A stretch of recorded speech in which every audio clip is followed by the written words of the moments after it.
வாசல் என்று மெய்யாகவே மெய்யாகவே எனக்கு முன்னே வந்தவர்கள் எல்லாரும் கள்ளரும் கொள்ளைக்காரருமாயிருக்கிறார்கள். ஆடுகள் அவர்களுக்கு செவி கொடுக்கவில்லை. நானே வாசல். என் வழியாய் ஒருவன் பிரவேசித்தால் அவன் ரட்சிக்கப்படுவான். அவன் உள்ளும் புறமும் சென்று மேய்ச்சலை கண்டான். திருடன் திருடவும் கொல்லவும் அழிக்கவும் வருகிறானே அன்றி வேறொன்றுக்கும் வரான். நானா அவைகளை ஜீவன்களாயிருக்கவும் அது பரிபூர்ண பலனும் வந்தேன். நானே நல்ல மேய்ப்பன். நல்ல மேய்ப்பன் ஆடுகளுக்காக தன் ஜீவனை கொடுக்கிறான். மேய்ப்பனாய் இராதவனும் ஆடுகள் தனக்கு சத்தமாய் இராதவனான கூலியார் ஓனாய் வருவதைக் கண்டு ஆடுகளை விட்டு ஓடிப் போகிறான். அப்பொழுது ஓனாய் ஆடுகளை ஓகே, 18 வரை வாசிட்டீங்களா? இருக்கா? வாசிங்க வாசிங்க. கூலியார் கூலிக்காக வேலை செய்கிறவரால் ஓடிப் போகிறான். ஆடுகளுக்காக அவன் கவலைப்படான். நானே நல்ல மேய்ப்பன். பிதா என்னை அறிந்திருக்கிறது போலவும் நான் பிதாவை அறிந்திருக்கிறது போலவும் நான் என்னுடையவர்களை அறிந்ததும் என்னுடையவர்களால் அறியப்பட்டும் இருக்கிறேன். ஆடுகளுக்காக என் ஜீவனையும் கொடுக்கிறேன். இந்த தொழுவத்தில் உள்ளவர்களெல்லாம் வேற ஆடுகளும் எனக்கு உண்டு. அவைகளையும் நான் கொண்டு வர வேண்டும். அவைகள் என் சத்தத்துக்கு செவி கொடுக்கும். அப்பொழுது ஒரே மந்தையும் ஒரே மேய்ப்பனும் ஆகும். நான் என் ஜீவனை மறுபடியும் அடைந்து கொள்ளும் அதை கொடுக்கிறபடினால் பிதா மேல் அன்பாயிருக்கிறார். ஒருவனும் அதை என்னிடத்திலிருந்து எடுத்துக்கொள்ள மாட்டான். நானே அதை கொடுக்கிறேன். அதை கொடுக்கவும் எனக்கு அதிகாரம் உண்டு. அதை மறுபடியும் எடுத்துக்கொள்ளவும் எனக்கு அதிகாரம் உண்டு. இந்த கட்டளையை என் பிதாவிற்கு பெற்றுக் கொண்டேன் என்றார். ஓகே, கர்த்தர் இந்த வார்த்தைகளை ஆசீர்வதித்து தருவாராக. இந்த அதிகாரத்துல ஒரு முக்கியமான ஒரு வார்த்தை சொல்லப்பட்டிருக்கு, தேவ சத்தம். இன்னைக்கு நம்ம பார்க்க போற ஒரு காரியம் வந்து தேவ சத்தம், கடவுளுடைய வார்த்தை. சத்தம்னா தெரியும் இல்லையா? நம்ம பேசுறது தான் சத்தம். அதுதான் குறித்து பார்க்க போறோம். என்னோட தலைப்பு தேவ சத்தம். இங்க வந்து இயேசு கிறிஸ்து தன்னை ஒரு மேய்ப்பனாக காண்பிக்கிறார். மேய்ப்பன்னா யாரு? ஆடு மேய்ப்பாங்க, பார்த்திருக்கீங்களா? ஆடு மேய்ப்பாங்க. எப்படி மேய்ப்பாங்க? High high. அப்போ அந்த மேய்ப்பனுடைய சத்தத்தை கேட்டு அந்த ஆடுகள்லாம் பின்னாடி போகும், பார்த்திருக்கீங்களா? நம்ம ஊர்ல வந்து மேய்ப்பன் வந்து ஆடுகளுக்கு பின்னாடி போவாரா முன்னாடி போவாரா? பின்னாடி போவார். ஆனா அந்த ஊர்ல இயேசு கிறிஸ்து வாழ்ந்த காலத்துல பாத்தீங்க அப்படின்னா மேய்ப்பன் வந்து முன்னாடி போவார், பின்னாடி ஆடுகள் அவரை வந்து பின்பற்றிக்கிட்டே வரும். அங்க உள்ள கலாச்சாரம், அங்க உள்ள நடைமுறை. அந்த காலகட்டத்துல வந்து ஆடுகள்னா வந்து ஒவ்வொரு மேய்ப்பன் வந்து வழி நடத்துவாங்க. அங்க அந்த எருசலேம்ல இஸ்ரேல் நாட்டுல எல்லாம் பாத்தீங்க அப்படின்னா 12 கோத்திரங்கள் இருக்கும். 12 கோத்திரங்களும் ஒவ்வொருத்தவங்களுக்கும் ஒவ்வொரு மேய்ப்பன் இருப்பான். அந்த மேய்ப்பன் வந்து அவங்களுடைய ஆடுகள் எல்லாம் மேய்ப்பான். ஒரு பெரிய ரவுண்டான ஒரு இடம் இருக்கும், அந்த இடத்துல ஆடுகளை வச்சிருப்பாங்க. அது வாசல்ல வந்து ஒரு மேய்ப்பன் உட்கார்ந்துருப்பான். அந்த கேட் கீப்பர் சொல்லுவாங்க இல்லையா, அந்த மேய்ப்பன் வந்து உட்கார்ந்துருப்பான். அப்போ வந்து ஒவ்வொரு கோத்திரத்துல இருந்து வருவாங்க, அவங்க ஆடுகள் எல்லாம் பாதுகாத்து வச்சிருப்பாங்க. இப்போ சிமியன் கோத்திரத்துல இருந்து ஒருத்தர் வராரு அப்படின்னா அவர் ஒரு சவுண்டு கொடுப்பார். அப்படி சவுண்டு கொடுக்கும்போது அந்த சிமியன் கோத்திரத்துல இருக்கக்கூடிய ஆடுகள் மட்டும் அவர் பின்னாடியே போகும். அதே மாதிரி ரூபன் கோத்திரம், அவங்க ஒரு சவுண்டு கொடுப்பாங்க, அந்த சவுண்டை கேட்டு அந்த ஆடுகள் பின்னாடியே போகும். அதுக்கு வாசல்ல வந்து அந்த மேய்ப்பன் வந்து இருப்பான். இதுதான் அன்னைக்கு உள்ள கால சூழ்நிலை.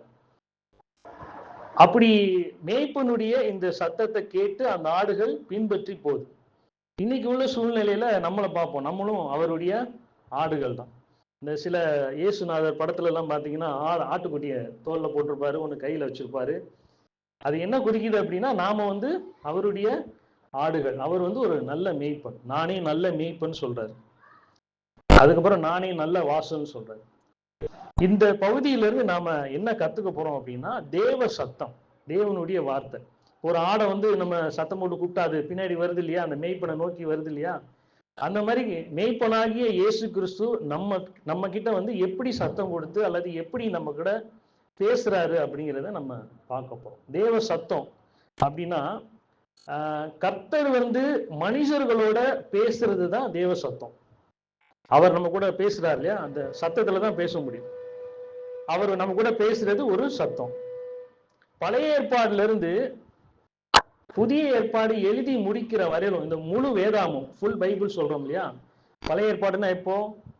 உலகம் படைச்சதுல இருந்து இப்போ புதிய ஏற்பாடு 2ஆம் நூற்றாண்டு வரையிலும் வேதம் எழுதி முடிக்கிற வரையிலும் கர்த்தர் வந்து தன்னுடைய ஜனங்கள்கிட்ட பேசினார். அதாவது சத்தம் போட்டு பேசினார். அதுதான் தேவ சத்தம். இப்போ வேதாகம்லாம் எழுதி முடிச்ச பின்னாடி கடவுளுடைய சத்தம் எப்படி மனுஷங்களுக்கு கேட்டது, அவர் எப்படி பேசியிருப்பாரு, வசனத்தின் மூலியமா பேசியிருக்கார்.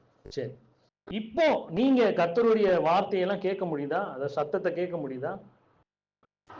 அன்னைக்கு பழைய ஏற்பாடுல வந்து எப்படி கர்த்தர் பேசினாரு, இப்ப எப்படி கர்த்தர் பேசுறாரு? கர்த்தருடைய சத்தம் நம்ம காதுல எல்லாம் விழுகுதா? விழுக மாட்டேங்குது. யார் யாருக்கெல்லாம் விழுக மாட்டேங்குது? கர்த்தருடைய சத்தம் நம்ம காதுகளில் விழுகுதா? விழுக மாட்டேங்குது. சரி, இப்போ வந்து ஆர்டிபிஷியல் இன்டெலிஜென்ஸ் சொல்லிட்டாங்க. இனி வர்ற காலத்துல இப்போ யூடியூப்ல எல்லாம் பாத்தீங்கன்னா இயேசு கிறிஸ்து பேசுற மாதிரி, நடக்கிற மாதிரி, அவர் செய்யற மாதிரி ஏஐன்னு சொல்லுவாங்க, ஆர்டிபிஷியல் இன்டெலிஜென்ஸ். அது மூலம் இனி வருங்காலத்துல இயேசு கிறிஸ்துவே பேசுற மாதிரி எல்லாமே வந்து கொண்டு வந்துருவாங்க. அப்போ எப்படி கடவுள் நம்ம கூட பேசுவார்? எப்படி அவருடைய சத்தத்தை கண்டுபிடிக்கிறது? பிசாசு கூடயும் பிசாசு கிட்ட இயேசு கிறிஸ்து பேசுற மாதிரி சில வீடியோஸ் எல்லாம் போடுறாங்க. அப்போ இன்னைக்கு எதிர்காலத்துல அவருடைய சத்தம் எப்படி கேட்கும், அதைத்தான் இப்போ நம்ம பார்க்க போறோம். ஒருவேளை நீங்க கர்த்தருடைய சத்தத்தை கேட்காம இருந்தீங்கன்னா அது ஏன் என்னால கர்த்தருடைய சத்தத்தை கேட்க முடியல? நம்மளுடைய வாழ்க்கையில பிரச்சனைகள், கஷ்டங்கள், துயரங்கள், துன்பங்கள்லாம் வரும்போது அவர் நம்ம கூட பேச மாட்டாரான்னு நினைக்கிறோம். அப்ப அவர் உங்ககிட்ட பேசுறாரு, ஆனா அவருடைய சத்தம் நமக்கு கேட்க மாட்டேங்குது. இப்போ அந்த ஆடுகள் வந்து தன்னுடைய மேய்ப்பனுடைய சத்தத்தை கேட்குது இல்லையா? அவர் சொல்ற அந்த சத்தம் வந்து அதுக்கு புரியுது. அப்போ மேய்ப்பனாகிய இயேசு கிறிஸ்து நம்ம கிட்ட அந்த சத்தத்தை கொடுக்கும்போது, நம்ம கூட பேசும்போது நமக்கு அந்த சத்தம் கேட்க மாட்டேங்குது, புரிய மாட்டேங்குது. ஏன் அப்படிங்கிறத நம்ம பார்க்க போறோம். சரி, இப்போ பழைய ஏற்பாடுல கர்த்தர் வந்து எப்படி தன்னுடைய ஜனங்கள்கிட்ட பேசினாரு, எந்த மாதிரி முறையில பேசினாரு அப்படிங்கிறத நம்ம பார்க்க போறோம். இப்போ ஆதாம் கிட்டையும் ஏவாள் கிட்டையும் கர்த்தர் எப்படி பேசினாரு? ஆதியாகமம் 3ஆவது அதிகாரம் 8வது வசனம் 10வது வசனம் வாசிங்க யாராவது.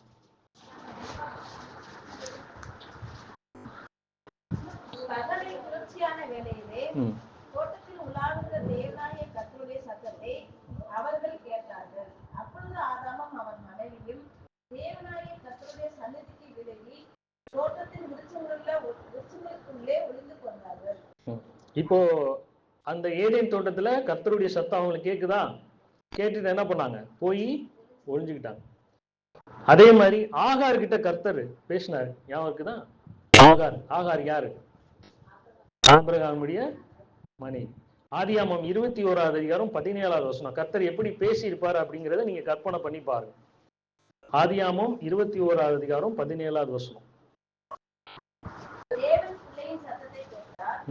தேவதூதன் வானத்திலிருந்து ஆகாரை கூப்பிட்டு, ஆகாரே, உனக்கு என்ன சம்பவித்தது? பயப்படாதே. பிள்ளை இருக்கும் இடத்திலே தேவன் அவன் சத்தத்தை கேட்டார். என்னவா? பிள்ளை இருக்கிற சத்தம் அவரு கேக்குது, அவருடைய சத்தம் யாரு கேக்குது? ஆகாருக்கு கேக்குது. எப்படி இருந்திருக்கும்? யாருமே இல்ல, திடீர்னு ஒரு சத்தம் கேட்டா எப்படி இருக்கும்? ஒருவேளை நீங்க வீட்டுல தனியா இருக்கிறீங்க, யாரோ ஒருத்தர் உங்க பேரை சொல்லி கூப்பிட்டா உங்களுக்கு என்ன தோணும்? முதல்ல என்ன தோணும்? பயம்தான் வரும். இது பேகி பேசுதோ அப்படின்னு பயம் வருமா இல்லையா? ஆனா ஆகார்கிட்ட ஆண்டவர் பேசியிருக்காரு. ஆகாரே, நீ எங்கே இருக்கிறாய் அப்படின்னு பேசியிருப்பாரா? சரி, அடுத்து வந்து மோசே கிட்ட கர்த்தர் பேசினார், அவருடைய சத்தம் கேட்டது. என்னாகமம் 7வது அதிகாரம் 89வது வசனம். லேவியராகமம் அடுத்து இருக்கும் பாருங்க. என்னாகமம் 4வது புத்தகம். என்னாகமம் 7வது அதிகாரம் 89வது வசனம். தேவனோடு பேசும்படி ஆசரிப்பு கூடாரத்துக்குள் பிரவேசிக்கும் போது தன்னோடு பேசுகிறவரின் சத்தம் சாட்சி பெட்டியின் மேலுள்ள கிருபாசனமான 2 கேருபீன்களின் நடுவிலிருந்து உண்டாக கேட்கும். அங்கே இருந்து அவனோட பேசுவார். அப்போ கர்த்தர் எங்க இருந்து பேசுறாரு? கிருபாசனத்துல இருந்து பேசுறாரு. அவர் சத்தம் யாருக்கு கேக்குது? மோசைக்கு கேக்குது. மோசே மோசே அப்படின்னு கூப்பிடுறாரு, கேக்குது. அடுத்து இஸ்ரேல் ஜனங்கள்கிட்ட ஆண்டவர் பேசுறாரு. அவருடைய சத்தம் இஸ்ரேல் ஜனங்களுக்கு, இஸ்ரேல் ஜனங்களுக்கு கேட்டிருக்கு. உபாகமம் 4வது அதிகாரம் 12வது வசனம். உபாகமம் 5வது புத்தகம், உபாகமம் 4வது அதிகாரம் 12வது வசனம். அந்த அக்கினியின் நடுவிலிருந்து ம். கர்த்தர் உங்களோட பேசினார். வாதையின் சத்தத்தை நீங்கள் கேட்டீர்கள். இந்த சத்தத்தை நீங்கள் கேட்டதே அன்றி ஒரு ரூபத்தையும் காணவில்லை. 33வது வசனம் பாருங்க. அக்கினியின் நடுவிலிருந்து பேசுகிற தேவனுடைய சத்தத்தை நீ கேட்டது போல யாவது கனமாவது கேட்டதும் உயிரோடுவதும் உண்டோ? 36 பாருங்க. உன்னை உபதேசிக்கும்படிக்கு அவர் வானத்திலிருந்து தமது சத்தத்தை உனக்கு கேட்க பண்ணி பூமியிலே தமது பெரிய அக்கினியை உனக்கு காண்பித்தார். அக்கினியின் நடுவிலிருந்து உண்டான அவருடைய சத்தத்தை கேட்டார். அப்போ இஸ்ரவேல் ஜனங்கள் அவருடைய சத்தத்தை கேட்டாங்களா? தெளிவா கேட்டுச்சு அவங்களுக்கு. மலையிலிருந்து அவர் பேசுறது இவங்களுக்கு கேட்டிருக்கு. அடுத்து எலியா கேட்டிருக்காரு பாருங்க. 1 ராஜாக்கள் 19வது அதிகாரம் 12, 13. எலியா தீர்க்கதரிசி இருக்காரு இல்லையா? என்னடா எலி பூனை பேர் வச்சிருக்காங்க பாக்குறீங்களா? எலியான்னு ஒரு தீர்க்கதரிசி. 1 ராஜாக்கள் 19வது அதிகாரம் 12, 13 வாசிங்க. பூமி அதிர்ச்சிக்கு பின் அக்கினி உண்டாயிற்று. அக்கினியிலும் கர்த்தர் இருக்கவில்லை. அக்கினிக்கு பின் அமர்ந்த மெல்லிய சத்தம் உண்டாயிற்று. அதை எலியா கேட்டபோது தன் சால்வையினால் தன் முகத்தை மூடிக்கொண்டு வெளியே வந்து கெபியின் வாசலில் நின்றான். அப்பொழுது இதோ எலியாவே, இங்கே உனக்கு என்ன காரியம் என்கிற சத்தம் அவனுக்கு உண்டாயிற்று. எலியா கேட்டாரா கடவுளுடைய சத்தத்தை? தூங்கக்கூடாது, கவனமா கவனிக்கணும். அடுத்து யோபு கர்த்தருடைய சத்தத்தை கேட்டிருக்கிறாரு. யோபு புத்தகம் 4வது அதிகாரம் 16வது வசனம். யோபு 4:16. அந்த தேவ சத்தத்தை கேட்டிருக்காரு பாருங்க. அது ஒரு உரு போல என் கண்களுக்கு முன் நின்றது. ஆனாலும் அதன் ரூபம் என்னதென்று விளங்கவில்லை. மனிதன் உண்டாயிற்று. இப்பொழுது நான் கேட்ட சத்தம் அவரு யார் கூட பேசியிருக்காரு? தேவ சத்தம் யோபுவுக்கு கேட்டிருக்கு. அதே மாதிரி ஏசாயா தீர்க்கதரிசிக்கும் கேட்டிருக்கு. ஏசாயா புத்தகம் 6வது அதிகாரம் 8வது வசனம் பாருங்க. ஏசாயா 6:8. பின்பு யாரை நான் அனுப்புவேன்? யார் நமது காரியமாய் போவான் என்று உரைக்கிற ஆண்டவருடைய சத்தத்தை கேட்டேன். அதற்கு நான், இதோ அடியேன் இருக்கிறேன், என்னை அனுப்பும். அப்போ ஏசாயாவுக்கு யாருடைய சத்தம் கேட்டிருக்கு? தேவ சத்தம் கேட்டிருக்கு. நம்மளுக்கு கேட்கல. அடுத்து யார் கேட்டிருக்காங்க? எசேக்கியேல் தீர்க்கதரிசிக்கு கேட்டிருக்கு. எசேக்கியேல் புத்தகம் 1வது அதிகாரம் 24, 28. எசேக்கியேல் 1வது அதிகாரம் 24, 28. அவைகள் செல்லும்போது அவைகளுடைய செட்டைகளின் இரைச்சலை கேட்டேன். அது பெருவெள்ளத்தின் இரைச்சல் போலவும் சர்வ வல்லவருடைய சத்தம் போலவும் ஒரு ஆபத்தின் இரைச்சலுக்கு அந்த ஆரவாரத்தின் சத்தம் போலவுமா இருந்தது. அவைகள் நிற்கும் போது தங்கள் செட்டைகளை தளர விட்டிருந்தன. அதே மாதிரி இப்போ தானியேல் தீர்க்கதரிசி அவரு கர்த்தருடைய சத்தத்தை கேட்டிருக்காரு. தானியேல் புத்தகம் 10வது அதிகாரம் 9வது வசனம். தானியேல் 10:9. அவருடைய வார்த்தைகளின் சத்தத்தை நான் கேட்கும்போது நான் முகம் கவிழ்ந்து நித்திரை போகிறவனாய் அறையிலே மூகுகிறது. தானியேல் யாருடைய சத்தத்தை கேட்டிருக்காரு? தேவ சத்தத்தை கேட்டிருக்கிறார். அப்போ தேவ சத்தம் எங்க இருந்து வந்திருக்கும்? மேல இருந்து யாரோ ஒருத்தங்க பேசுற மாதிரி அவங்களுக்கு கேட்டிருக்கும். அவங்க கண்ணால பார்த்திருப்பாங்களா? தேவனை ஒருவனும் ஒரு காலும் கண்டதில்லை. ஆனா சத்தத்தை கேட்டிருக்காங்க. தேவனுடைய சத்தத்தை கேட்டிருக்காங்க. சரி, இப்போ புதிய ஏற்பாட்டுல இயேசு கிறிஸ்து வாழ்ந்த காலகட்டத்துல கர்த்தருடைய அந்த தேவ சத்தத்தை எப்படி கேட்டிருக்காங்க மக்கள்? யோவான் ஸ்நானகர் அவர் கேட்டிருக்காரு. மத்தேயு 3வது அதிகாரம் 17வது வசனம் பாருங்க. யோவான் ஸ்நானகன் தேவ சத்தத்தை கேட்டிருக்காரு. அன்றையும் வானத்திலிருந்து ஒரு சத்தம் உண்டாகி, இவர் என்னுடைய நேசகுமாரன், வானத்துல இருந்து பேசுறானா அந்த தேவ சத்தம். அடுத்து பவுல் அந்த தேவ சத்தத்தை கேட்டிருக்காரு. அப்போஸ்தலர் 9வது அதிகாரம் 4 மற்றும் 7. அப்போஸ்தலர் 9வது அதிகாரம் 4 மற்றும் 7. அவன் தரையிலே விழுந்தான். அப்பொழுது சவுலே, சவுலே, நீ என்னை ஏன் துன்பப்படுத்துகிறாய் என்று உடனே சொல்லுகிற ஒரு சத்தத்தை கேட்டான். அதற்கு அவன், ஆண்டவரே, நீர் யார் என்றான். அதற்கு கர்த்தர், நீ துன்பப்படுத்துகிற இயேசு நானே. முள்ளில் உதைக்கிறது உனக்கு போதும். இப்போ பவுல் வந்து தேவ சத்தத்தை கேட்டிருக்காரா? அடுத்து பேதுரு கேட்டிருக்காரு பாருங்க. அப்போஸ்தலர் 10ஆம் அதிகாரம் 13. பேதுரு தேவ சத்தத்தை கேட்டிருக்காரு.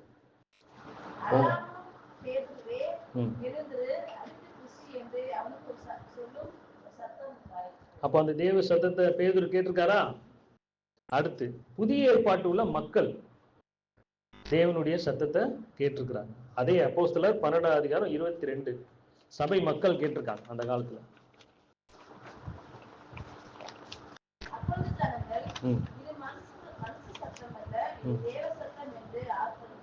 அவங்களுக்கு அந்த தேவ சத்தம்னா என்னன்னு புரியுதா? 12:22. அப்ப அவங்களுக்கு அந்த தேவ சத்தம்னா கேட்டதா? இன்னைக்கு அந்த மாதிரி தேவ சத்தம் நம்மளுக்கு கேக்குதா? கேட்கல. ஏன் ஏன் கேட்க மாட்டேங்குது? ஏன் கேட்க மாட்டேங்குது? சரி, அதையும் பார்ப்போம். கர்த்தருடைய சத்தம் வந்து எப்படிப்பட்டது, அது எவ்வளவு பெரிய வல்லமை உள்ளது அப்படிங்கிறத சங்கீதம் 29 ஃபுல்லா நம்ம வாசிக்கலாம். கர்த்தருடைய சத்தம் எப்படிப்பட்டது அதை வாசிங்க. 29 ஃபுல்லா, சங்கீதம் 29. 29 ஃபுல்லா வாசிங்க.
அவருடைய சத்தம் எப்படி இருக்கான்? பயங்கரமா அதிருதான்.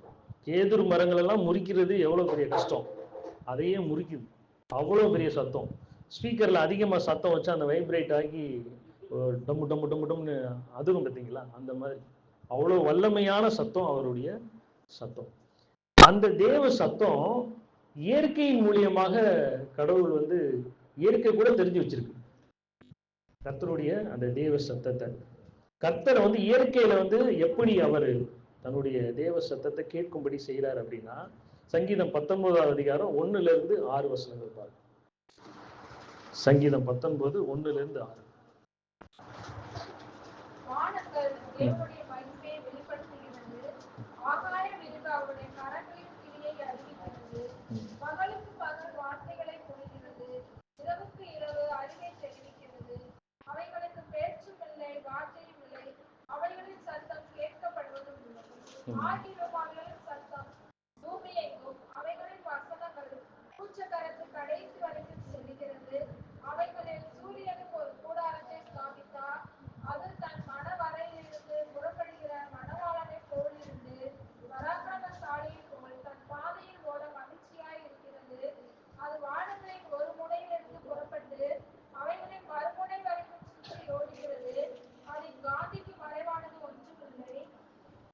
ஓகே, போதும் போதும். அப்போ இயற்கையெல்லாம் அவருடைய சத்தத்தை கேட்டு செயல்படுதான்.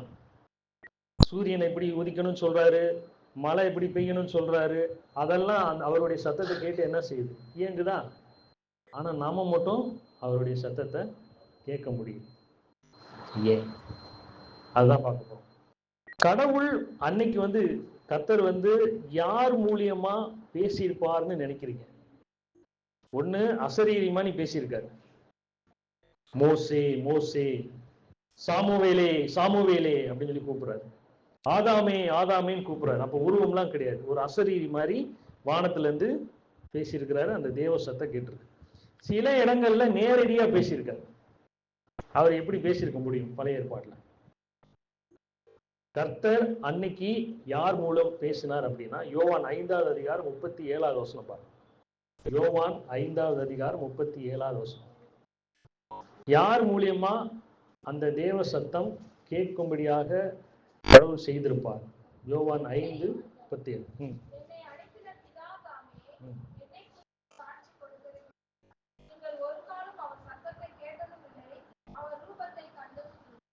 அப்போ மேல இருந்து பேசினர் யாரா வந்திருக்கும்? நீங்க எல்லாம் அவர் சத்தத்தை கேட்கலப்பான்னு சொல்றாரு. யாரு? இயேசு கிறிஸ்து சொல்றாரு. கர்த்தருடைய சத்தத்தை நீங்க கேட்கலப்பா. அப்ப பேசினர் யாரா இருக்கும்? தேவன் ஜனங்களோடு பேசினார்னா அந்த தேவ சத்தம் யாரா இருக்க முடியும்? யாருடையதா இருக்க முடியும்? அந்த பிதா வந்து, ஏன்னா பிதா பேசினதை நீங்க கேட்கலன்னு சொல்றாரு அவர். அப்ப யார் பேசி இருந்திருக்கலாம்? தேவதூதர்கள் பேசியிருக்கிறாங்க. மிகாவேல், காபிரியல் அந்த மாதிரி பேசியிருக்காங்க. அவங்கள விட்டுருங்க. தேவன் வந்து தன்னுடைய ஜனங்கள்கிட்ட பேசியிருக்காரு. யார் மூலியமா பேசியிருக்காரு? இயேசு கிறிஸ்து மூலியமா பேசியிருக்காரு. அதுதான் இங்க சொல்லப்பட்டிருக்கு. நீங்கள் அவருடைய சத்தத்தை கேட்கலப்பா, நானும் அவரும் ஒன்றா இருப்போம் அப்படின்னா என்ன அர்த்தம்? நான் பேசினதை நீங்க கேட்டிருக்கீங்க. இன்னைக்கு இயேசு கிறிஸ்துடைய சத்தம் நமக்கு கேக்குதா? எவ்வளவோ வசனங்கள் படிக்கிறோம், எவ்வளவோ பிரசங்கங்கள் கேட்கிறோம், எவ்வளவோ நல்ல நல்ல செய்திகள்லாம் நம்ம கேட்கிறோம். ஆனா தேவ சத்தம் கேக்குதா? அவர் பேசுறது நமக்கு புரியுதா? ஆனா அவர் என்ன சொல்றாரு? என் ஆடுகள் என் சத்தத்துக்கு செவி கொடும். ஆனா நம்ம சத்தம், அவருடைய சத்தம் கேட்கல. சரி, தேவ சத்தம் எந்தெந்த வழிகள்ல கேட்கறதுக்கு வாய்ப்பு இருக்கு? உங்களுக்கு தெரிஞ்சதை சொல்லலாம். தேவ சத்தத்தை நான் கேட்கலாம் அப்படின்னா சில வழிமுறைகள், சில வழிகள் மூலியமா அவருடைய சத்தத்தை கேட்கலாம். என்னென்ன வழிமுறைகள்? ஜெபத்தின் மூலமா நாம அவர்கிட்ட பேசுறோம், அவர் நம்ம கிட்ட பேசணும், அவருடைய சத்தத்தை நான் கேட்கணும். அதுக்கு என்னென்ன வழியெல்லாம் இருக்கு? வேதத்தை வாசிக்கும் போது தேவ சத்தத்தை உங்களால கேட்க முடியும். இன்னைக்கு அநேகரை பாத்தீங்க அப்படின்னா வேத வசனத்தை வாசிக்கிறது இப்ப குறைஞ்சிருச்சு தெரியுமா? அதுக்கு முக்கிய காரணமே இந்த கேலண்டர் ஒண்ணுதான். கேலண்டர்ல ஒரு வசனத்தை அன்னன்னைக்கு வாசிட்டு வேலைக்கு போயிடுவாங்க. பார்த்துருக்கீங்களா? நீங்க என்ன வாசிங்கன்னு கேட்டா அன்னைக்கு காலண்டர்ல உள்ள வசனத்தை சொல்லுவாங்க. ஒரு வசனத்தை, ஒரு அதிகாரத்தை உட்கார்ந்து வாசிச்சு தொடர்ச்சியா வாசிக்கிற ஒரு முறைமை இப்ப கொஞ்சம் கொஞ்சமா குறைஞ்சிச்சு தெரியுமா?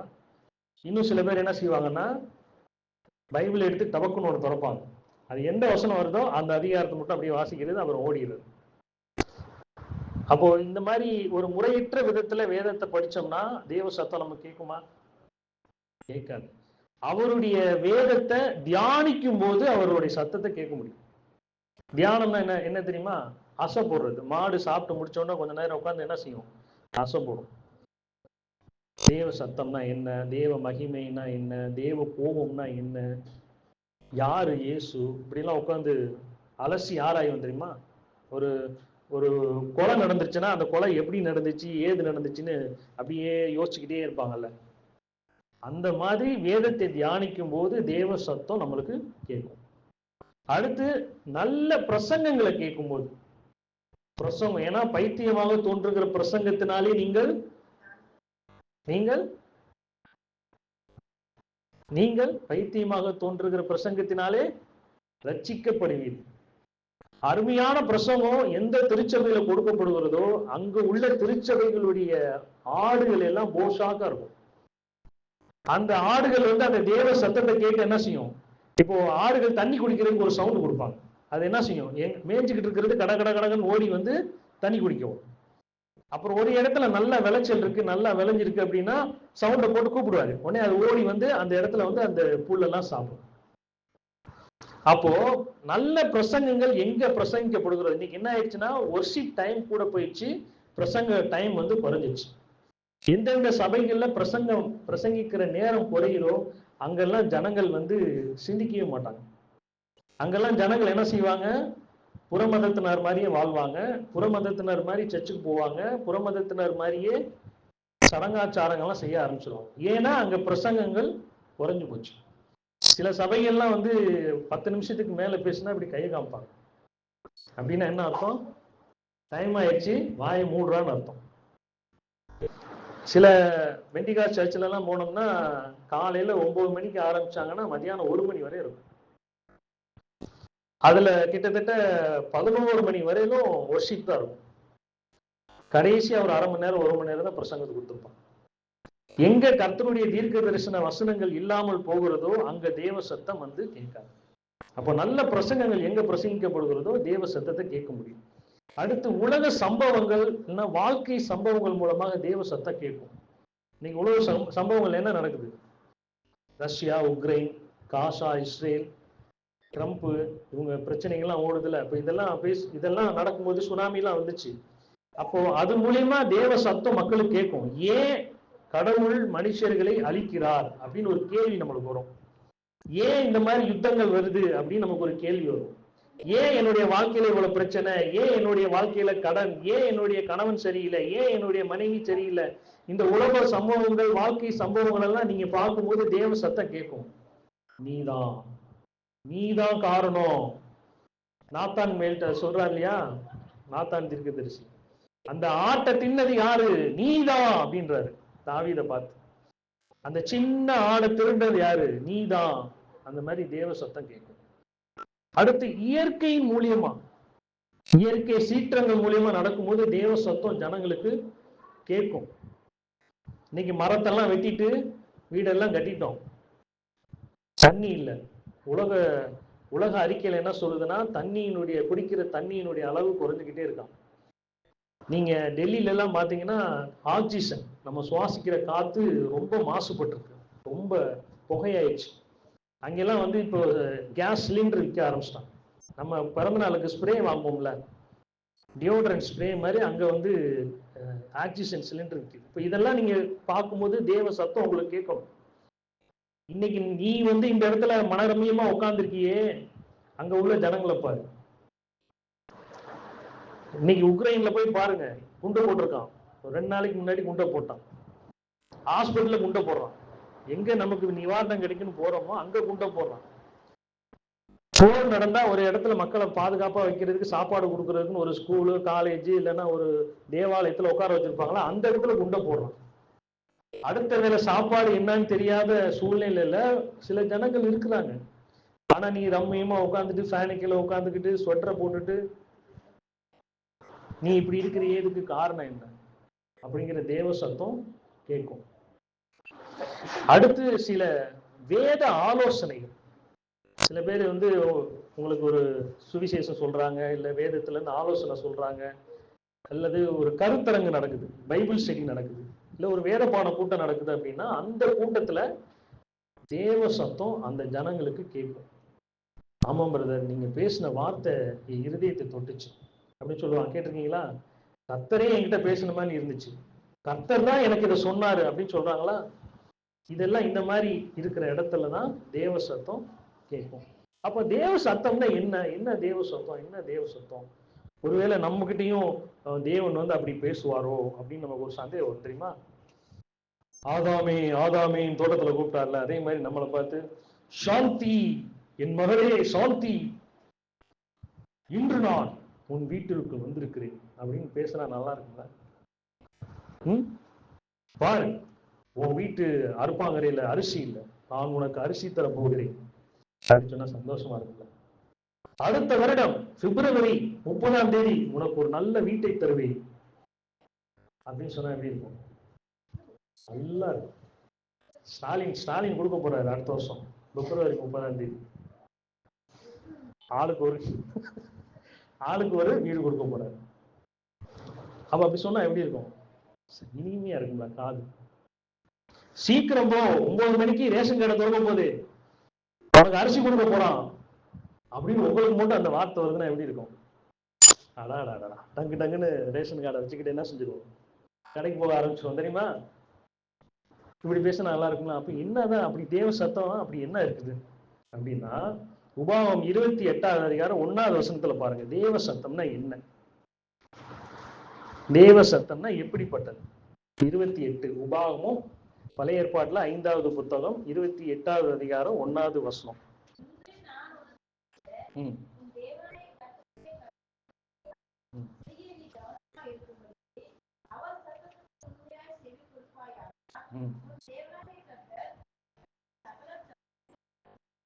அப்ப அவர் சத்தம்னா என்னது? அவர் சத்தம்னா என்னது? மகளே சாந்தி, இன்னைக்கு ரேஷன் கடைக்கு போகாத, இன்னைக்கு மண்ணெண்ணெய் கிடைக்காது. அது தேவ சத்தம் இல்ல. மகளே சுமிதா, இன்று உனக்கு ஸ்கூல் விடுமுறை கிடைக்க போகுது. அது தேவ சத்தம் இல்ல. மகளே மாலா, உன் மகளுக்கு ஒரு நல்ல ஒரு வரன் இப்பொழுது வந்து கொண்டே இருக்கிறது. அடுத்த தெருவிலிருந்து மாப்பிள்ளை வீட்டுக்காரர்கள் வந்து கொண்டிருக்கிறார்கள். அது தேவ சத்தம் அல்ல. அடுத்த வருடம் உன் கடனை எல்லாம் நான் அடைக்கப் போகிறேன். அது தேவ சத்தம் அல்ல. தேவ சத்தம் என்ன தெரியுமா? அவருடைய கட்டளைகள், கற்பனை. கட்டளை கற்பனைனா என்னது? நியாய பிரமாணமா என்னது? 613 நியாய பிரமாணம். அவர் கொடுத்தது எத்தனை பிரமாணம்? 613. அதுல 365 பிரமாணம் ஒவ்வொரு நாளும் நாம கடைபிடிக்க வேண்டிய கட்டளை. 365 நாள் வந்துருதா?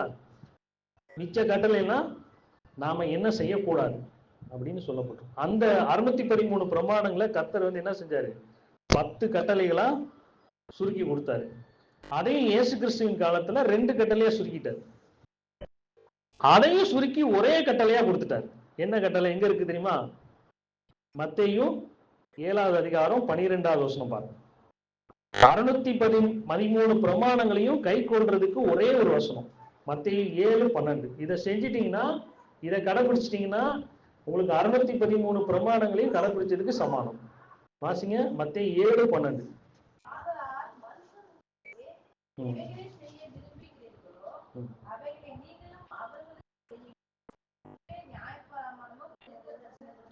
முடிஞ்சு போச்சா? ஒரே கட்டளையில வந்துருச்சா? பிறர் உங்களுக்கு என்ன செய்ய வேண்டும் என்று நீங்கள் விரும்புகிறீர்களோ அதை நீங்கள் மற்றவர்களுக்கு செய்யுங்கள். அப்படி செஞ்சா 613 பிரமாணத்தை கடைபிடிச்சதுக்கு சமம். அவர் சொல்லிட்டார். அப்போ அவருடைய சத்தத்தை கேட்டு நடந்தா அது ஆசீர்வாதம். நான் எதுவுமே செய்ய மாட்டேங்க, ஆனா கூரையை பிச்சுக்கிட்டு கடவுள் கொடுத்துடணும். கூரையை பிச்சுக்கிட்டு எனக்கு ஆசீர்வாதம் வந்துடும்.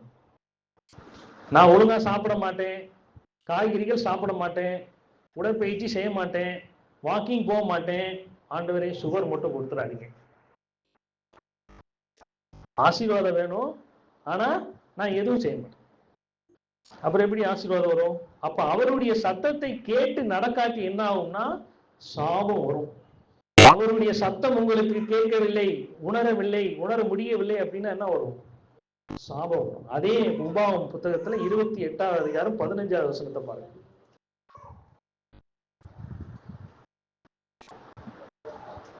உபாகமம் 28:15.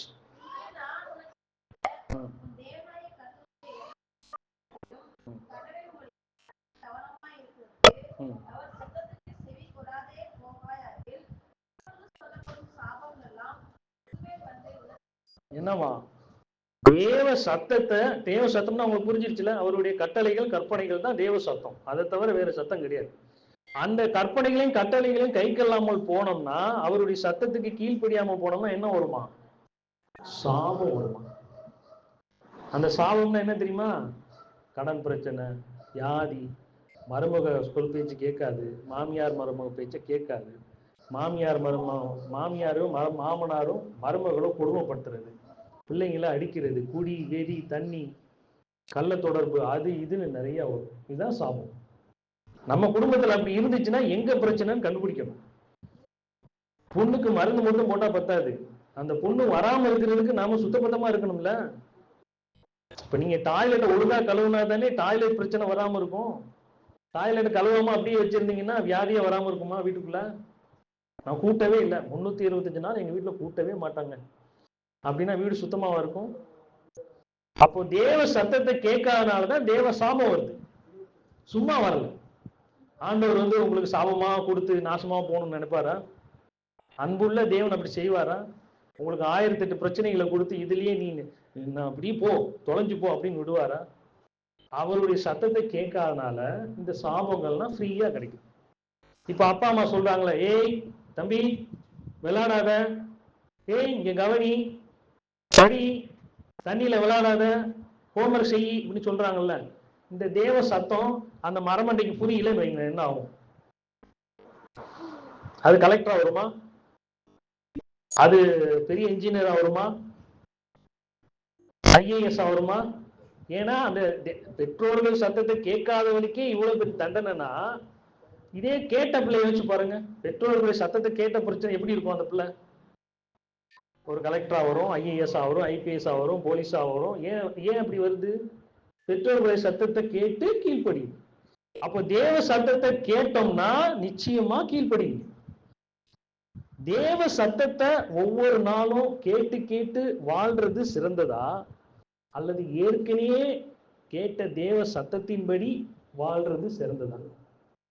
புரியுதா என் கேள்வி? தேவ சத்தத்தை ஒவ்வொரு நாளும் கேட்டு கேட்டு வாழ்றது சிறந்ததா, அல்லது ஏற்கனவே கேட்ட தேவ சத்தத்தின்படி வாழ்றது சிறந்ததா? அதுபடி நம்ம டெய்லி டெய்லி தேவ சத்தத்தை கேட்கணும்ல. கேட்டாதானே நல்லது. எது நல்லது? டெய்லி டெய்லி அவருடைய சத்தத்தை கேட்டு நடக்கிறது நல்லதா, அல்லது ஏற்கனவே அவர்கிட்ட கேட்ட தேவ சத்தத்தின்படி வாழ்றது நல்லதா?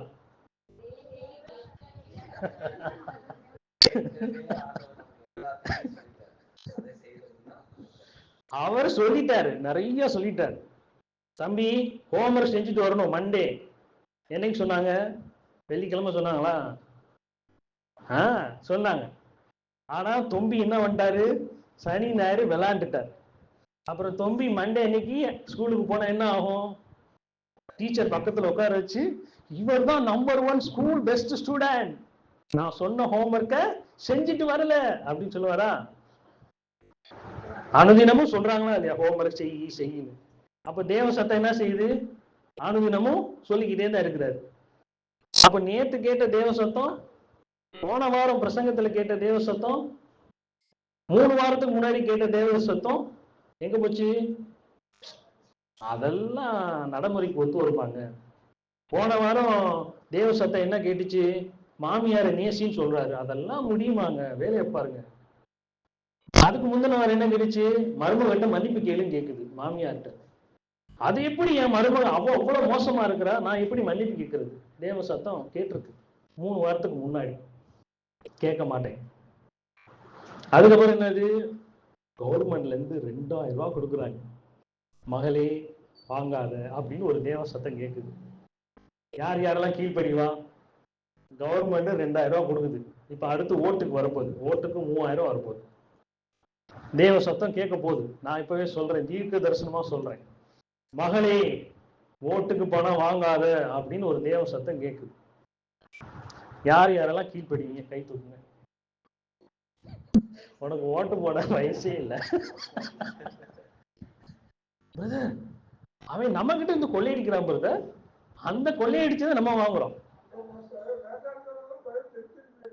சரி, அதான் ஆண்டவர் தேவ சத்தத்தை கேட்டீங்களா இல்லையா? கேட்டீங்களா? இப்ப அவருக்கு கீழ்ப்படியணுமா இல்ல இவனுக்கு கீழ்ப்படியணுமா? அதாவது நாம எப்படி வாழணும்னு சொல்லிட்டு விவிலியத்துல அநேக விஷயங்கள் சொல்லப்பட்டிருக்கு, கரெக்டா? அதன்படி செயல்பட்டுக்கிட்டே இருந்தோம்னா அதுவே போதுமானதுதான். ஆனா மேல மேல தேவ சத்தத்தை கேட்டு என்ன புண்ணியம்? ஆண்டவர் இன்னைக்கு ஏதாவது என் கூட பேசணும், ஆண்டவர் என் கூட பேசுங்க சாமின்னு ஒவ்வொரு வாரமும் வர்றோம். அவர் ஒவ்வொரு வாரமும் ஒன்று சொல்லிக்கிட்டு தான் இருக்கிறார். அவர் நிறுத்துறது இல்லை. ஆனா கேட்ட சத்தியத்தின்படி, கேட்ட வார்த்தையின்படி வாழல. இப்ப இவனுக்கு ஹோம்ஒர்க் கொடுத்துருக்குறாங்க, 52 வாரம் 52 ஹோம்ஒர்க். இவன் பண்ணல. அடுத்து எக்ஸாம்ல அப்படி நம்பர் 1 ஸ்டூடெண்டா வருவானா? அவன் நம்பர் 1 ஸ்டூடெண்டா வருவானா? ஏன்? 52 வாரமும் ஹோம்ஒர்க் செய்யல. அப்ப 52 வாரமும் தேவன் அவருடைய சத்தத்தை பிரசங்கத்தின் மூலியமாக, இயற்கையின் மூலியமாக, உலக சம்பவங்கள் மூலியமாக, தியானத்தின் மூலமாக கொடுத்துக்கிட்டே இருக்கிறாரு. அந்த தேவ சத்தம் எனக்கு மண்டையெல்லாம் உரைக்கல. அப்புறம் எப்படி நல்வாழ்க்கை அமையும்? நல்ல வாழ்க்கை எப்படி அமையும்? அதே ஓட்டு வீடு, அதே ஹாஸ்பிட்டாஸ், அதே புருஷன், அதே தண்ணி அடிச்சுட்டு வரான், டெய்லி என்னை அடிக்கிறான், என்னை உதைக்கிறான், வேலை இல்லை, வருமானம் இல்லை. எப்படி வரும்? வராது. வரும், ஆனா வராது. அப்போ ஏற்கனவே கேட்ட தேவ சத்தத்தின்படி வாழாத நமக்கு மறுபடியும் மறுபடியும் அவருடைய சத்தம் கேட்குமா? ராஜா காது கழுத காது, கழுத காது கேட்குமா? கேட்காது. ஏற்கனவே கேட்ட சத்தத்தின்படி ஒருவரால் வாழ முடியாட்டி அதுக்கு என்ன காரணம்? ஏற்கனவே கேட்டீங்கல்ல, அதன்படி வாழ முடியல, அதுக்கு என்ன காரணம் தெரியுமா? ரெண்டு முக்கியமான காரணம். ஒண்ணு, கேட்ட சத்தம் சரியா கேட்கல. நல்லா கவனிங்க, நான் சொல்ற விஷயம் ரொம்ப ஆழமான விஷயம். ஏற்கனவே கேட்ட தேவ சத்தத்தின்படி ஒருத்தரால வாழ முடியலன்னா அதுக்கு என்ன காரணம்னா, முதலாவது காரியம், கேட்ட தேவ சத்தம் சரியா கேட்கல. ஏன் தெரியுமா தூக்கம் வருது? நம்ம சொல்ற வசனங்கள் வந்து அவங்களுக்கு கேட்க மாட்டேன். கேட்டா என்ன செய்வாங்க? இந்த பையனை சொன்ன உடனே டக்குன்னு முழிச்சிட்டான் பாத்தீங்களா? என்னமோ சொல்றாரு, நம்மளை பத்தி சொல்றாருன்னா அது என்ன? நான் பேசுற சத்தம் கேக்குதா? அப்ப தூங்குறவங்களுக்கு என்ன செய்யுது? நான் பேசுற சத்தம் கேட்க மாட்டேன். ரெண்டாவது முக்கிய காரணம் என்ன தெரியுமா? தேவ சத்தம் கேட்டத உன்னிப்பா கவனிக்கிறது இல்லை. உன்னிப்பா கவனிக்கிறது. இந்த எஸ்ஐஆர் ஃபார்ம் எழுதுனாங்க எல்லாத்தையும் பாத்தீங்களா? அது என்னது? இந்த ஓட்டுக்கு ஒரு ஃபார்ம் எழுதுனாங்கல்ல, அந்த ஆள் ஒவ்வொரு கேள்வியா கேட்டார்ல, அப்ப நீங்க என்ன எப்படி பதில் சொன்னீங்க? சொல்லுங்க. ஆமா, இந்த என் பேரு இல்ல, இந்த இனிஷியல், இது எங்க அப்பா பேரு, இது எங்க தாத்தா பேரு, எங்க கூட்டம் பேர். கேட்ட கேள்விக்கெல்லாம் பதில் சொல்ல முடிஞ்சா? ஏன்? உன்னிப்பா கேக்குறீங்க. இல்லைன்னா என்ன போயிடும்? ஓட்டர் ஐடியில பேரு புஷ்ன்னு போயிடும். கேக்குறீங்களா உன்னிப்பா? டிவியில, சன் டிவியில வருது, நாளை பொங்கல் பரிசு 2000 கொடுக்கப்படும்னா காது எங்க போகுது? இங்க இருந்து இங்க இவ்வளவு தூரம் போகுது. அப்ப என்னது?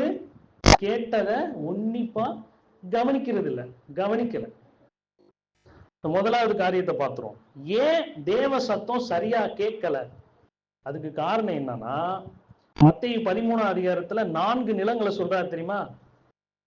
அது 4 வகையான இருதயம். 4 வகையான இருதயத்துலதான் உங்க இருதயம் ஏதாவது ஒண்ணு இருக்கும். முதலாவது இருதயம் எப்படிப்பட்டது? வலி எருகே விழுந்த விதை. அது என்ன செய்யுது? பறவைகள்லாம் வந்து கொத்திட்டு போயிருது. அதுதான் இருதயம். கேட்ட உடனே டக்குன்னு எல்லாம் புஷ்னு போயிடும். ரெண்டாவது, கற்பாறை நிலத்துல விழுந்த விதை. கற்பாறை மாதிரி ஒரு இருதயம் இருக்கும், கடினமா இருக்கும். என்னத்தான் சொல்லு, மரமண்டைக்கு ஏறாது. நீ என்ன சொல்றியோ நான் செய்ய மாட்டேன். பிள்ளைங்களாம் பார்த்துருக்கீங்களா? டேய் ஒழுங்கா உட்கார்றா அப்படின்னு சொன்னோம்னா அது என்ன செய்யும்? உட்காராது. இங்கிட்டு ஓடும், அங்கிட்டு ஓடும், இங்கே போகும். அந்த கற்பாறை இருதயம். மூணாவது என்னது?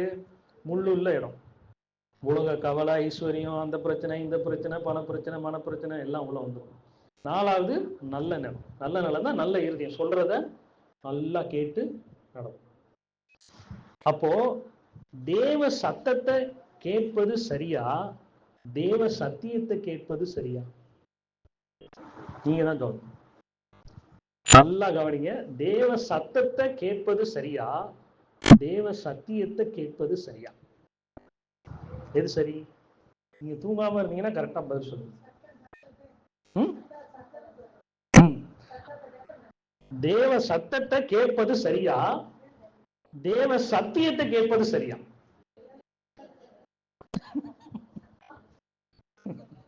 பதில் நீங்க தான் சொல்லணும், நான் சொல்ல மாட்டேன். தேவ சத்தத்தை தான் கேட்கணும், அதான். அப்ப தேவ சத்தியம் வேணாம். பாட்டி நெத்தி எரிய அடிச்சிட்டாங்க. சரி சரி. அடுத்து, ஏன் தேவ சத்தம் நமக்கு புரியல? தேவ சத்தம் நமக்கு புரிய மாட்டேங்குது. இப்ப இவன்கிட்ட போயிட்டு a² + b² - 2ab அப்படின்னு ஏதாவது சொன்னா அவனுக்கு புரியுமா? H2O அப்படின்னு சொன்னா அவனுக்கு புரியுமா? புரியாது. அது மாதிரி தேவ சத்தம் நமக்கு புரிய மாட்டேங்குது. ஏன்? இதுதான் தேவ சத்தமாங்கிறத நம்மளால அறிய முடியல. சில சமயம் என்ன செஞ்சிடறாங்க, இந்த பொண்ணு பார்க்கும்போது ஒரு தேவ சத்தம் கேட்கும். ஆண்டவரே, ஒரு மாப்பிள்ளை அப்படிதான் ஜெபம் பண்ணிட்டு போயிருக்காரு. ஆண்டவரே, நான் பொண்ணு பார்க்க போறேன், அந்த பொண்ணு வந்து மஞ்சள் புடவை கட்டிட்டு வந்தா நான் அந்த பொண்ணை ஏத்துக்குவேன் அப்படின்னு ஜெபம் பண்ணிட்டு போறாரு. அதுதான் உங்களுடைய சத்தமா நான் எடுத்துக்குவேன் அப்படின்னு போறாரு. அந்த நேரம் வந்து கரெக்டா அந்த மணப்பெண் வந்து மஞ்சள் புடவையில வருது. உடனே என்ன நினைச்சாரு? தேவனை கூட பேசினா. அன்னைக்கு ஞாயிற்றுக்கிழமை சாட்சி சொல்லுவார், தேவனுடைய தேவ சத்தத்தை நான் கேட்டு நான் இந்த பெண்ணை நான் முடிச்சேன். கேட்டிருக்கீங்களா அதெல்லாம் சாட்சி? இப்படி ஒரு அடையாளம் வச்சிருக்கிறாங்க. ஒரு கிறிஸ்தவ பையன், நான் கல்யாணம் முடிக்கிற போற பொண்ணு ரோஸ் கலர் சுடிதார்ல வந்தா தேவன் அந்த பொண்ணை எனக்கு கொடுப்பாரு, அதுதான் தேவ சத்தம் அப்படின்றான். ஜெபம் பண்ணிட்டு போறான் பாஸ்டர் பையன். அதே மாதிரி ரோஸ் கலர் சுடிதாரோட அந்த பொண்ணு வருது. இது தேவ சத்தமா? தேவ சத்தம்னா என்னன்னு அவனுக்கு தெரியல. அது என்ன சத்தம்னு தெரியல. அது என்ன சத்தம்? பிசாசின் சத்தம். ஒரு பொண்ணை நீ செலக்ட் பண்ணணும்னா அது ரட்சிக்கப்பட்டிருக்கா, அதனுடைய வாழ்க்கை எப்படி இருக்கு, அதனுடைய வீட்டு வேலை எப்படி பார்க்குது, வேலை பார்க்குற இடத்துல எப்படி இருக்கு, என்ன படிச்சிருக்கு, எவ்வளவு பொறுமையா இருக்கு, அக்கம் பக்கத்துல விசாரிச்சாதானே தெரியும். ரகசியம் ஆண்டவர் காதுக்குள்ள வந்து, மகனே பச்சை புடவையில் வந்தால் அந்த பொண்ணு தான் நீ கட்ட போற பொண்ணு அப்படின்னு சொல்லுவாரா? அப்போ தேவ சத்தத்தின்படி வாழ்வது சிறந்ததா, தேவ சத்தியத்தின்படி வாழ்வது சிறந்ததா?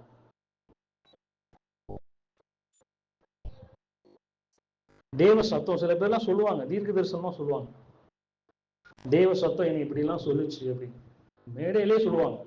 தேவ சத்தம், தேவன் இப்படி எல்லாம் என்கிட்ட சொன்னாரு. இப்ப ரீசெண்டா டேவிட் கணேசன் அவர் பேசியிருக்கிறார். 9 மணிக்கு அந்த ஹாஸ்டல் பசங்க பசியோட உட்காந்துருக்கான். 9 மணிக்கு அவனுக்கு சாப்பாடு போடணும், சாப்பிட்ற நேரம். அவன் சர்ச்சில் உட்காந்துருக்கான். ஒரு 9:55க்கு ஆண்டவர் பேசுறான், மகனே உன் பிரசங்கத்தை நிறுத்து, என்னுடைய பிள்ளை பசியோட இருக்குது. அவன் 9:55க்கு மூடிடுவாங்க, ஹாஸ்டல் சாப்பாடு கொடுக்குறது மூடிடுவாங்க. அப்ப ஆண்டவருடைய சத்தம் எப்படி சொல்லியிருந்திருக்கணும்? 9 மணிக்கு நீ நிறுத்துறா பிரசங்கத்தைன்னு சொல்லியிருந்திருக்கணும். 9:55க்கு சொல்றாரு, மகனே உன் பிரசங்கத்தை நிறுத்து, ஒருத்தன் சாப்பிடாம இருக்கிறான். இதை ஏத்துக்க முடியுதா? 9 மணிக்கு அவன் சாப்பாடு அங்க போடுறாங்க. நீ அன்னைக்கு ஆண்டவருடைய சத்தம் வந்து கேட்டிருந்துருக்கணும். 9 மணிக்கு அவன் போய் சாப்பிட்டுருப்பான். 9:55க்கு அவன் எந்திரிச்சு போறதுக்கு முன்னாடி மூடிடுவான். நிறைய அந்த மாதிரி சொல்லுவாங்க. சிகப்பு கலர் கட்டிய சாந்தி உன் இடது வயிற்றில் கட்டி இருக்கிறது, கர்த்தர் உன் கட்டியை இப்பொழுது உடைக்கிறார், தேவன் காண்பித்தார், அந்த கட்டியை எனக்கு காண்பித்தார். இப்படி எல்லாம் ஏமாத்தோம். தேவ சத்தம். ஏன் தேவ சத்தத்தை இவர் கேட்டு சொன்னார்?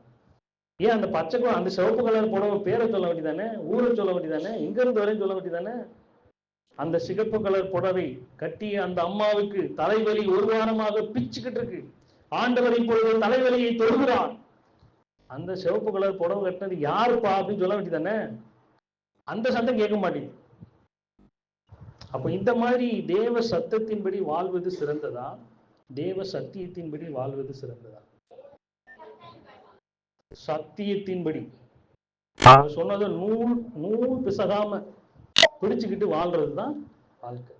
சரி, அப்போ கேட்டத ஏன் நாம உன்னிப்பா கவனிக்கல? ரெண்டாவது, அவர் சொல்லியிருக்காருல, அவர் சொல்லாம கிடையாது. இப்போ சுனாமி வரும்போது எந்த தெருநாயாவது செத்துருக்காதுல, எந்த விலங்காவது செத்துருக்கா, எந்த காக்கா குருவி ஏதாவது செத்துருக்கா? கவனிச்சு பாத்தீங்களா? ஏன் அதுக்கெல்லாம் சாகல தெரியுமா? சுனாமில சொல்லுங்க, ஏன் சாகல? சுனாமி வரப்போகுதுன்னு ஆண்டவர் அதுகளுக்கெல்லாம் சொல்லிட்டாரு, ஏய் ஓடுறான்னு சொல்லிட்டாரு. யானையை பார்த்து சொல்லிட்டாரு, நீ ஓடுன்ட்டாரு. யானை நசிச்சு ஓடிச்சு, பறவைகள்லாம் ஓடி போச்சு, தெருநாயெல்லாம் ஓடி போச்சு, எதுவுமே சாகல. அவருடைய சத்தத்தை கேட்காதனால எத்தனை பேர் செத்தான்? செத்தானா இல்லையா? ஒரு விலங்குகளுக்கு கேட்குது அவர் சத்தம், பறவைகளுக்கு அவருடைய சத்தம் கேட்குது, ஆனா மனுஷனுக்கு கேட்கல. ஏன்னா தேவ சத்தம் மனுஷனுக்கு ஏன் கேட்க மாட்டேங்கிறாங்க? கிறிஸ்தவங்களுக்கும் சொல்றேன், உறவினத்தார விடுங்க, கிறிஸ்தவங்களுக்கே கேட்கறது இல்லை. தேவன் தன்னுடைய மனைவியை மன்னிக்க சொல்றாரு, மன்னிக்க முடியல. மனைவி கிட்ட கணவனை மன்னிக்க சொல்றாரு, மன்னிக்க முடியல. தேவ சத்தம் கேட்குது, கேட்கிறாங்க, இருதயத்தை தொடுது. உன் பக்கத்து வீட்டுக்காரன் சண்டை போட்டு 26 வருஷமா பேசல, போய் பேசுன்னு சொல்றாரு. கூட பிறந்த தங்கச்சி சண்டை போட்டு 30 வருஷம் ஆச்சு, போய் பேசுன்னு சொல்றாரு, கேட்கல. ஏன் கேட்கலன்னா கர்த்தருக்கு அவங்க முன்னுரிமை கொடுக்கல. போயா உன் பேச்செல்லாம் அவன் கேட்பா? சில மனைவி மாதிரிலாம் சொல்லுவார்ல, போய போய உன் பேச்செல்லாம் கேட்க முடியாது சொல்றாங்களா இல்லையா? பெத்த பிள்ளைங்க சொல்லுது, ஏய் உன் வீட்டுக்கார சொல்லி மகன் பார்த்து மகன் வந்து அம்மா கிட்ட சொல்றான், ஏய் உன் வீட்டுக்கார பார்த்துக்க, நடக்கிறதே வேற. யார? தான் தகப்பன. ஏன்னா கர்த்தருக்கு முன்னுரிமை கொடுக்காததுனால அவனால தேவ சத்தத்தை கேட்க முடியும். எப்படி கேட்கும்? ஒரு புற்றுநோயினால பாதிக்கப்பட்டவங்க டாக்டர்கிட்ட போய் கேட்கிறாங்க, இதை எப்படி குணமாக்குறது அப்படின்னு. அப்ப டாக்டர் சொல்லும் போது அசால்ட்டா கேட்பாங்களா? அவன் என்ன கிடக்குறான் அப்படின்னா கேட்பாங்க. நம்ம ஸ்கேன் எடுக்க போறோம் பார்த்துருக்கீங்களா? ஸ்கேன் எடுக்கும்போது என்ன சொல்லுவாங்க? இப்படி படுங்க, அப்படி படுங்க, கையை எப்படி வைங்கன்னு சொல்றாங்க. போயா அப்படின்னு சொல்லுவோமா? சொல்ல மாட்டோம். தேவ சத்தத்தை கேட்க முடிந்தவர்கள் தேவனுடைய பிரசன்னத்துல இருக்கிறாங்கன்னு அர்த்தம். யார் யாருக்கு தேவ சத்தம் கேட்குதோ அவங்கெல்லாம் தேவனுடைய பிரசன்னத்திலேயே இருக்கிறாங்க. இந்த கிரிக்கெட் கோர்ட்டு இல்லைன்னா மைதானம் சொல்லுவாங்கல்ல, விளையாடுவாங்கல்ல, ஹாக்கி ஃபுட்பால்லாம் விளையாடுவாங்கல்ல, அங்கே கோச்சுங்க நிற்பார், வெளியில நிற்பார், உள்ள இருக்க மாட்டார். அவர் ஒரு விசில் சவுண்டு கொடுப்பார், பார்த்துருக்கீங்களா? அந்த விசில் சவுண்டு அவனுக்கு மட்டும்தான் புரியும். இங்க இருந்து இப்படி கோல் போடு, இப்படி கையை தான் காமிப்பார். அவன் டக்குன்னு கோலை போடுவான். ஏன்னா அந்த அந்த கோச்சோட சத்தத்தை கேட்டு ஆக்ஷன். இங்க இயேசு கிறிஸ்து என்ன சொல்றாரு? சத்தத்தை சொல்றாரு, பிரசங்கத்துல சொல்றாரு, வேதத்தை தியானிக்கும் போது சொல்றாரு, தேவ ஆலோசனைகள் மூலமா சொல்றாரு. சிஸ்டர் கடன் வாங்காதீங்க சிஸ்டர் அப்படின்னு போதவர் சொல்றாரு. அது கேட்க மாட்டேங்குது. என்ன பிரதர் செய்யறது? நானும் வாங்கக்கூடாதுன்னு தான் நினைக்கிறேன், ஆனாலும் அவன் வந்து தேடி வந்து வீட்டுல கொடுத்துட்டு போறானே. புரியுதுங்களா? ஏன்னா தேவ சத்தம் கேட்க முடியும். அப்ப அவர் சத்தத்தை ஏன் உதாசீனத்தோடு நம்ம கேட்கிறோம்? நிறைவு செய்யலாம். அவருடைய சத்தத்தை ஏன் உதாசீனத்தோடு நம்ம கேட்கிறோம்? ஏன் தெரியுமா கேட்கிறோம்? உதாசீனத்தோட கேட்கிறோம், கேட்காம இல்ல, கேட்கிறோம். ஆண்டவர் சொல்றாரு, சில ஆலோசனைகள், சில வழிநடத்துதெல்லாம் சொல்றாரு. இப்படி செய்யாத, இப்படி பண்ணாத, இது உனக்கு கேடு விளைவிக்கும், உன் வாழ்க்கை நாசமா போகும் ஆண்டவர் சொல்றாரு. ஆனா உதாசீனத்தோட கேட்கிறோம். ஏன் தெரியுமா அப்படி கேட்கிறோம்? அவருடைய வார்த்தையின் மேல நம்பிக்கை இல்லை. அவருடைய வார்த்தையின் மேல, இப்ப கம்பவுண்டர் சொல்றாரு, நீங்க ஒரு டாக்டர் போறீங்க, அந்த டாக்டருக்கு முன்னாடி ஒரு கம்பவுண்டர் உட்கார்ந்து இருப்பார்ல, அவர் சொல்றாரு, காய்ச்சலுக்கு போறீங்க, மா விக்ஸாக்ஷன் 500 சாப்பிடுமா, ப்ரூஃபன் சாப்பிடுமா, இந்த மாத்திரையை சாப்பிடுமா, அந்த மாத்திரையை சாப்பிடுமான்னு சொன்னா கேட்பாங்களா? யார் சொன்னா கேட்பாங்க? யாரோட வார்த்தைக்கு மதிப்பு இருக்கு? யாருடைய வார்த்தை முக்கியமானது? டாக்டர். அதே மாதிரி கர்த்தருடைய வார்த்தையின் மேல நம்பிக்கை இல்லாதனால அவருடைய சத்தத்துக்கு மதிப்பு இருக்காது. அப்ப அதனால என்ன வரும்? ஆண்டவர் சொல்றாரு கடன் வாங்காதுன்னு சொல்லிட்டாரு, கேட்கல. அப்புறம் சீரியல் போது என்ன செய்வீங்க? ஆண்டவரே ஆண்டவரே ஆண்டவரே ஆண்டவரே ஆண்டவரே, நாங்க வார வாரம் சர்ச்சுக்கு வந்தோம், வார வாரம் காணிக்க போட்டோம், உங்களுடைய வேதத்தை வாசிச்சோம், எல்லாம் செஞ்சோம், இப்படி கடன்காரன் வந்து நிக்கிறானே, வட்டி கொடுக்க முடியலையே அப்படின்னு அழுகும் போது அவர் என்ன செய்வாரு? அப்போ தேவ பிரசன்னத்துல இருக்கிறவங்க மட்டும்தான் தேவ சத்தத்தை கேட்க முடியும். நல்லா தெரிஞ்சு, கடவுளுடைய பிரசன்னத்துல இருக்கிறவங்க மட்டும்தான் அவருடைய சத்தத்தை கேட்க முடியும். அவருடைய பிரசன்னத்துல இல்லைன்னா கேட்காது. அந்த காலத்துல நீங்க தூர்தர்ஷன்ல வந்து செய்தி வாசிக்கும் போது ஊமைகளுக்காக செய்தி வாசிக்கிறது போடுவாங்க, பார்த்துருக்கீங்களா? சைகையில. அப்ப அந்த அந்த அந்த நியூஸ் வந்து யாருக்கு புரியும்? ஊமைகளுக்கு தான் புரியும். இப்போ நல்லா காது உள்ளவங்க, கண்ணு உள்ளவங்க அதை பார்த்தாங்கன்னா புரியுமா? அந்த மாதிரி இன்னைக்கு தேவ சத்தம் மக்களுக்கு போயிடுச்சு.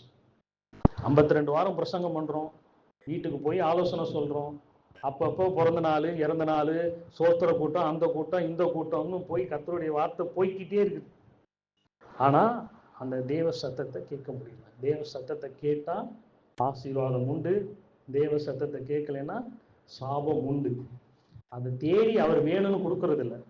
கேட்டு இவன் ஒழுங்கா படிச்சா அவன் வாழ்க்கை நல்லா இருக்கும், அவன் ஒழுங்கா படிக்கலைன்னா அவன் வாழ்க்கை ட்ரை சைக்கிள் தான் இருக்கும், வேற வழி இல்லை. இல்லை ஏதாவது ஒரு ஹோட்டல்ல பாத்திரங்கள் ஒரு வேலை தான் கிடைக்கும்.